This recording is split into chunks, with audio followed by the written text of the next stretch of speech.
Good evening, this is Rastaxam Zaka Jacob. US President Joe Biden made a surprise stopover in Kiev today, the first time he has done so since this war began. Later this week, it's going to be exactly a year since Russia launched its invasion of Ukraine. Biden's 5-hour stopover sends an unequivocal message of solidarity with Ukraine, that America and its allies are firmly standing by Ukraine.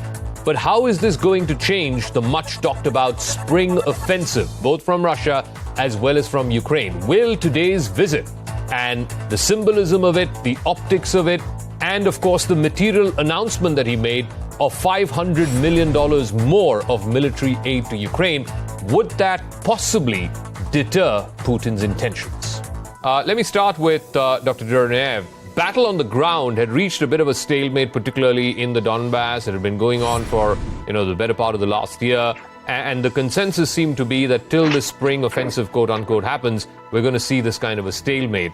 By visiting Kiev today and the images of solidarity and the $500 million of military aid that's been announced, does this send a message to the Kremlin that America and its allies are standing by Ukraine 100%, and as Joe Biden said, to quote his words, for as long as it takes?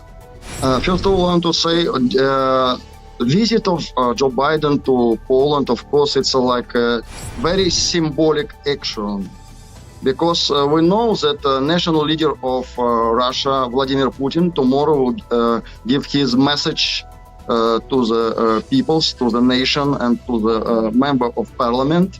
And everybody expecting and waiting for this message. And Joe Biden show openly his solidarity. But we can see in the current situation, all European leaders, there is like a competition between all of them to show that they are solidarity. I mean, all European leaders, they try their best to support Ukraine and to be a hero. It's like a drama, like entertainment. We can see it's like a media war. Everybody, like a Zelensky fan club, try to be very friendly to him and show their solidarity. And that is a point to be a good friend of America.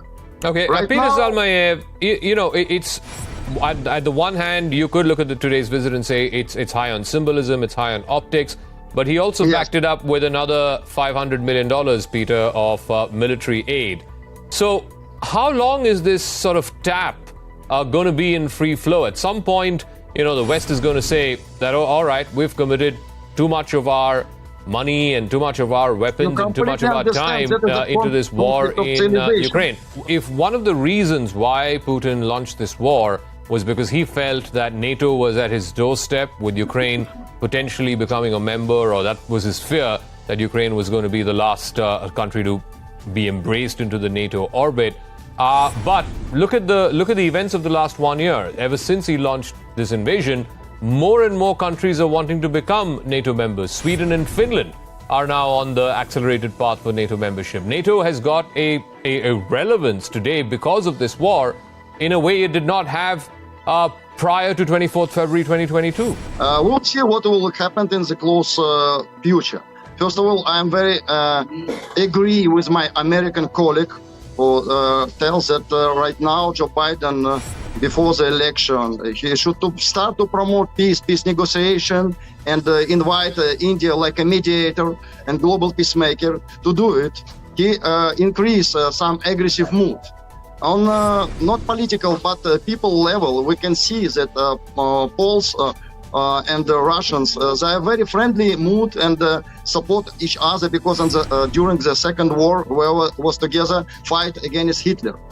And right now we can see even George Soros, my colleague, mentioned his name because he's from Hungary. He mentioned that some part the land of Ukraine belong to Hungary, and in close future it should be joined back.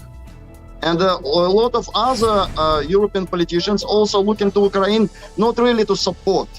It's like, I again repeat it, like entertainment, like a drama in front of the camera, action, but action in front of the only video camera.